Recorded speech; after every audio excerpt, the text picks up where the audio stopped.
Hello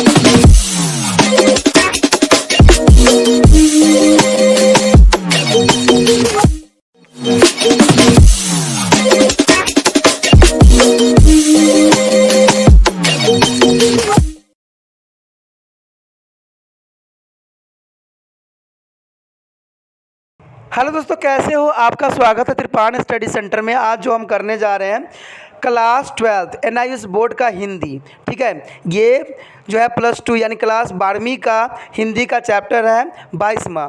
इसमें हम रामधारी सिंह दिनकर के द्वारा चरित्र परशुराम के उपदेश के बारे में चर्चा करेंगे। आखिर रामधारी सिंह दिनकर जी ने परशुराम की कौन से उपदेश जो है हमें बताने की कोशिश कर रहा है। आखिर परशुराम ने कौन से उपदेश हमें दिया है जिसको हमें जानना समझना बहुत ज़रूरी है। ठीक है, इस पोएम में हम बहुत सी बातें करेंगे और जानेंगे और समझेंगे। इसके हर एक पहलू के बारे में हम जो है विस्तार पूर्वक समझने की कोशिश करेंगे। लेकिन जो है पोएम करने से पहले एक बात जो मैं हमेशा कहता हूँ, जिसको आपको सोचना भी चाहिए, विचार भी करना चाहिए और अमल भी करना चाहिए, वो ये है कि जब भी वीडियो देखिए पूरा देखिए, क्योंकि अधूरा जानकारी सदैव खतरनाक होता है। साथ में एक इम्पोर्टेंट बात ये भी रहती है कि अगर आप पहली बार वीडियो देख रहे हो तो लाइक शेयर सब्सक्राइब जरूर कीजिए। देखिए दोस्तों, लाइक कीजिएगा तो इससे ये होता है कि बनाने वाले का जो मनोबल होता है वो बढ़ता है और आपके लिए अच्छा से अच्छा करने की सदैव कोशिश करता है। तो लाइक जरूर कीजिए और लाइक करके मुझे प्रोत्साहित कीजिए, जिससे मैं आपके लिए अच्छा से अच्छा और भी बेस्ट बना सकूं। और शेयर करना तो कहते हैं जग कल्याण के समान है। अगर आप दूसरे जरूरतमंद बच्चे हैं उनको अगर शेयर करते हैं और उन तक ये वीडियो पहुंचाते हो तो इससे ये होता है कि अगर उनकी आवश्यकता थी और वो उसी वीडियो की प्रतीक्षा में थी और आपके थ्रू वो मिल गया है तो वो आपके शुक्रिया अदा करेंगे और आपको धन्यवाद देंगे और आपको जो है अच्छा भी कहेंगे। ठीक है, और सब्सक्राइब करना इसलिए इम्पोर्टेंट है कि आप वीडियो तब भेजोगे ना अपने दोस्तों के पास जब आपके पास ही पता लगेगा कि ये वीडियो उनके लिए है। तो सब्सक्राइब करोगे तभी आप तक इसका नोटिफिकेशन जो है मिलेगा और सही समय पर जो है दूसरे बच्चों को भी हेल्प कर पाओगे।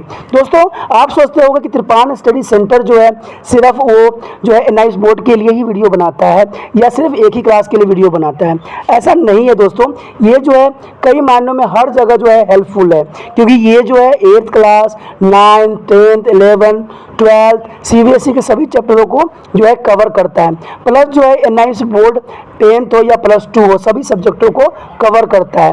प्लस जो है ये पंजाब यूनिवर्सिटी के फर्स्ट सेमेस्टर से लेके 6th सेमेस्टर तक 8 सब्जेक्टों को जो है कवर करता है। और जो है BA जो है BA के बाद जो है MA है। MA में जिन बच्चों की जो प्रॉब्लम होती है उनको भी सोल्यूशन करने के लिए त्रिपाण स्टडी सेंटर सदैव अग्रसर है। तो कहते हैं इतना हेल्पफुल हो जाने के बाद भी अगर त्रिपाण स्टडी सेंटर को आप सब्सक्राइब नहीं करते हो तो आप दूसरे बच्चों को भी हेल्प नहीं कर पाओगे। तो सोचिए मत, विचार मत कीजिए, अभी त्रिपाण स्टडी सेंटर को सब्सक्राइब कीजिए, लाइक कीजिए, शेयर कीजिए और दोस्तों के साथ इसको व्हाट्सएप स्टेटस पे लगाइए। ठीक है दोस्तों, ये तो था आपके लिए। अब देखते हैं हमारे आज सिलेबस में क्या है। परशुराम के उपदेश। सिखलाएगा वह रित एक ही अनल है, जिंदगी नहीं वह जहाँ नहीं हलचल है, जिसमें दहकता नहीं न तो गर्जन है, सुख की तरंग का जहाँ अंध वर्जन है, जो सत्य राख में सने रुक्ष रूठे हैं, छोड़ो उनको वे सही नहीं झूठे हैं। प्रसंग। भारत पर चीन के आक्रमण के पश्चात कवि ने देशवासियों को संबोधित करते हुए इस कविता की रचना की थी। विभिन्न प्रतीकों के माध्यम से कवि देशवासियों में उमंग और उत्साह भरते हुए वीरता का भाव जगाना चाहता है। दोस्तों, कहते हैं इसमें प्रसंग आप इसी रूप में लिख सकते हो कि जब भारत पर चीन के आक्रमण हुए थे तब पश्चात जो है रामधारी सिंह दिनकर जी ने कविता ये लिखी थी और उन्हें संबोधित करते हुए देशवासियों को जो है हौसला बढ़ाते हुए इस कविता को लिखा था। और उन्होंने लिखने के इनका सिर्फ एक ही उद्देश्य था कि इसमें जो है भारत के नागरिकों को उमंग और उत्साह भरे और अपने देश के लिए वो लड़े। अब इस कविता में जो कवि ने साफ शब्दों में ये कहने की कोशिश किया है कि मानव ने एक विशेष प्रकार की अग्नि है जो शक्ति रूप में छिपी पड़ी है, वही उसके जीवन का सत्य है। कभी उसी सत्य को खोजने के लिए मनुष्य को प्रेरित करता है। सत्य वही है जहाँ जीवन में हलचल है, अर्थात जीवन में गतिशीलता और क्रियाशीलता है। यह क्रियाशीलता जीवन के गति देती है, किंतु यह क्रियाशीलता एक ढेरों पर चलने वाली क्रिया नहीं, बल्कि नित्य नई घटनाएं, नए विचारों से प्रेरित होकर नए कार्यों की ओर बढ़ने वाली क्रियाशीलता है। इसी को कवि ने हलचल कहा है। कहते हैं कवि के अनुसार ऐसी हलचल के बिना कोई जिंदगी नहीं है। इसी प्रकार वह जीवन भी व्यर्थ है जिसमें दहकता और गर्जन न हो। यहाँ गर्जन का अर्थ दो विरोधी परिस्थिति या विचारकों को जो टकराहट से हृदय में उत्पन्न होने में दहकता एवं जलन है। यहाँ पर जो कवि है साफ शब्दों में कहते हैं जिसके पास जीवन के जीने का क्षमता नहीं, जिनके पास अग्नि नहीं है, जिनके पास दहकने के लिए मतलब सामग्री नहीं है। कहते हैं हमें जीवन वीरता के साथ जीवन जीना चाहिए। कहते हैं कायर बन के जीना नहीं होता है, वो तो व्यर्थ की जीवन है। जो जीवन अगर जीना चाहता है उसको क्रियाशील होकर जीना चाहिए, अर्थात सदैव ही कार्यशील होना चाहिए। जो वक्त आने पे पीछे हट जाता है वो उस इंसान का कोई अर्थ नहीं होता। कहते हैं वो ऐसे व्यक्तियों का कोई पहचान नहीं होता, ऐसे लोगों को कोई आदर नहीं करते। समय परिस्थिति जैसे भी हो, सदैव अपने देश अपने घर के लिए सदैव कुर्बान रहना चाहिए। चाहे देश हो चाहे समाज हो, सभी हमारे लिए बहुत ज़रूरी है। सबके लेके चलना ही मनुष्य की दायित्व होना चाहिए। कवि के अनुसार ऐसे हजर बिना कोई ज़िंदगी नहीं है। इसी प्रकार वह जीवन भी व्यर्थ है जिसमें दहकता और गर्जन न हो, जहाँ गर्जन का अर्थ दो विरोधी परिस्थिति या विचार के ठहका और हृदय में उत्पन्न दहकता या जलन है। इसका परिणाम होता है कि जिसे हम गर्जन उठाते हैं उसके इस प्रकार हम रेखाचित्र कर सकते हैं। देखिए भाव या विचार की परिस्थिति तो ये कहाँ जाता है, हलचल में। हलचल जो होती है दहकता लाता है और इसमें आवेश की उत्तेजना होती है, यानी आवेश इसमें उत्पन्न होती है। तब क्या होता है, गर्जन होती है और गर्जन होने के बाद जो है धारणा या किसी की परिस्थिति को संभलना ही होता है। तब जाके जो है विचारधारा बनती है, तब जाके वहाँ पर जो है प्रमाणित देना पड़ता है। कहने का तात्पर्य यह है कि हलचल, दहकता और गर्जन ये तीन ही वीरता के लक्षण सदैव ही माना जाता है और यह जीवन की सत्य भी है। इस प्रकार की जिंदगी सुखों और आकर्षित नहीं होती है, सुख की सेज वहाँ वर्जित होती है। इस प्रकार सुख सुविधाएं जीवन और हलचल पूर्ण जीवन एक दूसरे से बहुत ही भिन्न होती है। कहते हैं सुख सुविधाएं वाला जीवन सबको पसंद है, लेकिन जीवन का सच्चा अर्थ ही वही होता है जो कि कांटों भरी हो, दुखदायक हो। कहते हैं दुख का गुण वही समझ सकता है जो सुख का गुण समझता है, सुख का गुण वही समझता है तो जिसने दुख देखा हो। तो वही बात आ गई ना कि जिसने जो है मेहनत का गुण वही जानता है जो मेहनत करता है। तो यही बात यहाँ पर स्पष्ट रूप में कवि जो है कहने की करते हैं। यहाँ कवि उसी सत्य रूपी शक्ति को ढूंढ लाने के लिए प्रेरित करता हुआ कहता है कि जिन लोगों के झूठ रूपी राख से सत्य रूपी अग्नि शक्ति को ढक दिया है। भारत चीन भाई भाई के नारे को झूठा कहते हुए कवि का आक्रोश व्यक्त हुआ है और इस नारे के आड़ में चीन हमारे देश पर घात कर रहा है, उन पर विश्वास मत करो, वो झूठे हैं। वो देशवासियों तुम सत्य को पहचानो और अपने जीवन की दिशा को बदलो। कहते हैं कि ऐसे लोगों की बातों पे क्या चलना जो हमेशा दोष करके गले काट रहे हों, ऐसे लोगों से सदैव ही दूर रहो। कहते हैं भारत और चीन भाई भाई के नारे दे रहे होते हैं, लेकिन कहते हैं ऐसे झूठे नारे से सदैव हमें दूर रहना चाहिए। वो तो सिर्फ अपने मतलब का ही कार्य सिद्ध अपना कर रहे हैं। दूसरा पैराग्राफ में कवि रामधारी जी कहते हैं बैराग छोड़ बाहों की विभा संभालो, चट्टानों के छातों से दूध निकालो, है रुकी जहाँ भी धारा सिलाए तोड़ो, पीयूष चंद्रमाओं को पकड़ निचोड़ो, चंद्र दुख शैल शिखरों पर सोम पियो रे, योगी नहीं विजय के समृद्ध जियो रे। कवि इस पंक्ति में साफ शब्दों में ये कहना चाहते हैं कि अहिंसा का मार्ग हमें योग और बैराग की ओर ले जाता है। ठीक है, यानी अहिंसा जो होता है वो योग और बैराग के ऊपर ले जाता है। कहते हैं ऐसे में लोग कर्मशील हो जाते हैं। इसलिए वह देशवासियों से कहते हैं तुम बैराग छोड़ो, अपनी भुजाओं की शक्ति को पहचानो, अर्थात अहिंसा का मार्ग छोड़कर अपनी शक्ति के अनुरूप चलो, जैसा तुम्हारी शक्ति है उसको आगे लेके बढ़ाओ।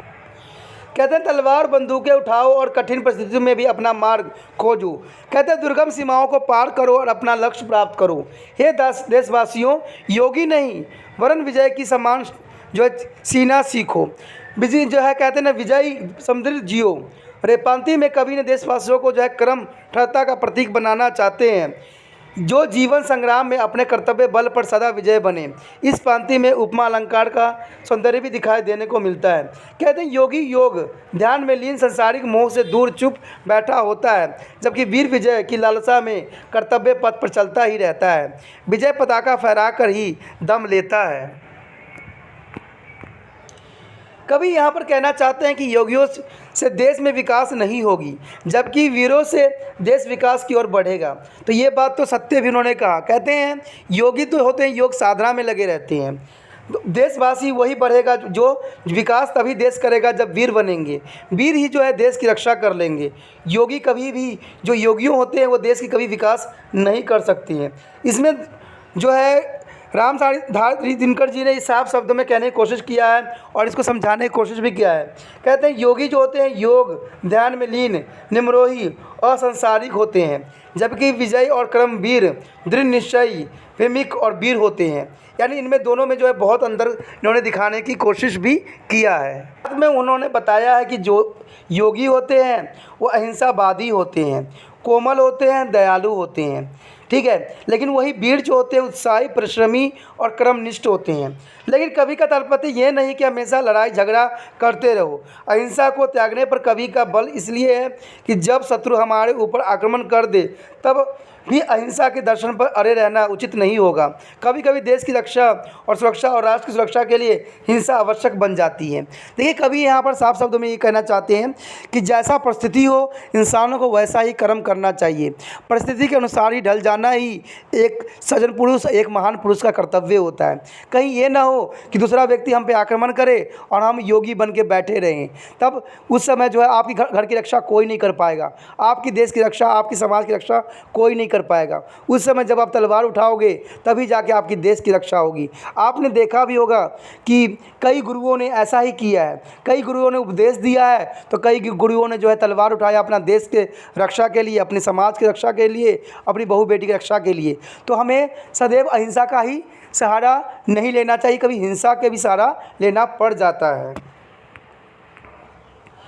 छोड़ो मत अपनी आन, शीश कट जाए, मत झुको अनन पर भले व्यम फट जाए। दो बार नहीं यमराज कंठ मारता है जो एक ही बार मरता है। तुम स्वयं मरण के मुख पर चरण धोरो रे, जीना है तो मरने से नहीं डरो रे। तीसरी छंद में कवि साफ शब्दों में कहते हैं कि देशवासियों को संबोधित करते हुए कहते हैं कि व्यक्ति को अपनी शान, मान और आन नहीं छोड़नी चाहिए, भले ही देश की रक्षा करते हुए अपना सिर क्यों न काटाना पड़े। वो कहता है कि अन्यायता और अनिति के आगे कभी भी मत झुको। कहते हैं अनिति और अन्याय के पीछे जो झुक जाता है वो सार्थक में इंसान नहीं कहलाता है, भले ही आकाश क्यों न फट पड़े, अर्थात कितनी भी भारी मुसीबत का पहाड़ तुम पर क्यों न टूटे, मगर अन्याय की बात मत मानो। जीवन में मौत तो एक बार ही आती है। कहते हैं यमराज भी एक बार ही गर्दन पकड़कर ले जाता है। अंततः जब एक बार ही मरना है तो शान से निडर होकर मृत्यु की ओर स्वयं बढ़ो, अर्थात वीरता मृत्यु के वर्ण करो। यानी यहाँ पर जो संबोधित करते हुए वीर पुरुषों को कभी साफ शब्दों में कहते हैं कि यमराज एक ही बार हमारा कंठ धारण करने आएगा, यानी एक ही बार हमारी मौत को प्राप्त होगी, तो तुम डर डर के क्यों जी रहे हो। जब मरना एक बार है तो अपना कर्म, अपने देश और अपने जहाँ के लिए कुर्बान हो जाओ। सर कटाओ तो अपने देश के लिए, जो तुम्हें आने वाला समय भी तुम पे नाश करे और आने वाला तुम्हारा वंशज भी तुम पे गर्व करे कि तुम थे जो अपने देश पे कुर्बान हो गए। तो डरो नहीं, आगे बढ़ो और जीवन रूपी जो है विष को पियो। आगे चौथा लाइन में कवि कहना चाहते हैं कि स्वतंत्र जाति की लगन व्यक्ति की धुन है, बाहरी वस्तु या नहीं भीतरी गुण है। नत हुए बिना जो अशांत घात सहती है, स्वाधीनता जगत में वही जाति रहती है। वृत्व छोड़ पर कर मत चरण गाहो रे, जो परे आन खुद ही सब आग सहारो रे। आप इस बंद पिंजरे में बैठे पक्षी को देख सकते हो। जब पक्षी भी स्वतंत्र रहना चाहता है तो भला हम मानव स्वतंत्र क्यों नहीं रहना चाहेंगे। इसी भाव को कबीर इस पंक्ति में व्यक्त करते हुए कहा है कि सभी मानव स्वतंत्र रहना चाहते हैं। यह उनकी सीखी हुई आदत नहीं बल्कि मौलिक प्रवृत्तियां हैं। संसार में वही जाति स्वतंत्र रह पाती है जिसमें स्वाभिमान है, जो बिना झुके मुसीबतों को डट कर सह लेती है। कहते हैं जो आगे जीवन को स्वतंत्र रूप से जीना चाहते हैं उनको संघर्ष भी झेलना पड़ता है और उनको कष्ट भी सहन करनी पड़ती है। इसलिए कभी देशवासियों को कहते हैं कि तुम वीरता छोड़कर दूसरे का पैर मत पकड़ो, अर्थात किसी की दास्ता मत स्वीकारो, कठिनाई से हो सहते हुए अपनी आन बचाए रखो। कहते हैं दूसरे के पीछे क्या भागना, जो तुम्हारी पास क्षमता है उससे आगे बढ़ो। कहते हैं देश में वही समाज, इस दुनिया में वही समाज स्वतंत्र रह सकती है जो स्वाधीनता के साथ, अपनी वीरता के साथ आगे बढ़ती है। आगे 5वां पॉइंट में जो है रामधारी दिनकर ने साफ शब्दों में कहा है, आंधियाँ नहीं जिसमें उमंग भरती है, छातियाँ जहाँ संगीनों से डरती है, शोणित के बदले जहाँ अश्रु बहता है, वह देश कभी स्वाधीन नहीं रहता है। पकड़ो अयाल अंधर पर उछल धरो रे, जो किरियों पर अपने तन का चम माडो रे। इस पंक्ति में कवि साफ शब्दों में ये कहना चाहते हैं कि वह देश जहाँ के लोगों में कठिनाई को आने पर उत्साह न जागे, जहाँ छातियाँ संगीनों के बैरों से डर न जाए, जहाँ के नागरिक खून बहाने के बदले आंसू बहाएं, वो कभी स्वतंत्र नहीं रह सकते। यानी कहते हैं अगर ऐसे आपके देश में मुसीबत आता है, कोई दूसरा देश आप पे हमला करता है, तो आपको अगर आंसू बहा रहे हो तो आंसू तो सिर्फ कमज़ोरों की निशानी होती है। कहते हैं जो व्यक्ति कमज़ोर होते हैं वो आंसू बहा के अपना कार्य निकाल लेते हैं, लेकिन जो वीर होते हैं वो कभी आंसू नहीं बहाते, वो खून बहाते हैं। खून बहने का अर्थ ये नहीं होता कि हम बेमतलब के जो है किसी के भी खून निकाल दें। कहते हैं ऐसे वीर बन के हमें डट के मुकाबला करना है जब हमें मुसीबत आती है। आगे कभी आह्वान करता है कि शेर के अयाल यानी गर्दन के बाल पकड़ने का साहस रखो, अधियों पर सवारी करने का हौसला दिखाओ, और किरेचो यानी घोंपने वाली तलवार या कटार को अपनी खाल से मरने की निर्भीकता का प्रदर्शन करो। अर्थ हुआ कि साहस, हौसला और चुस्ती फुर्ती दिखाने के साथ साथ अपने शरीर का बलिदान करने वाली जो निर्भीकता ही वीरता की पहचान है। जिस देश में वीर होंगे वही देश स्वाधीन रह सकता है। कहते हैं जिस देश में स्वाधीनता अगर पाना है तो उसको सदैव ही वीर रहना पड़ता है। आपने देखा होगा कई हमारे देश में जो जाति होती है वो नष्ट हो जाती है, कारण यही होती है कि उनके पास वीरता नहीं होती है, वो सदैव आंसू ही बहाना पसंद करते हैं।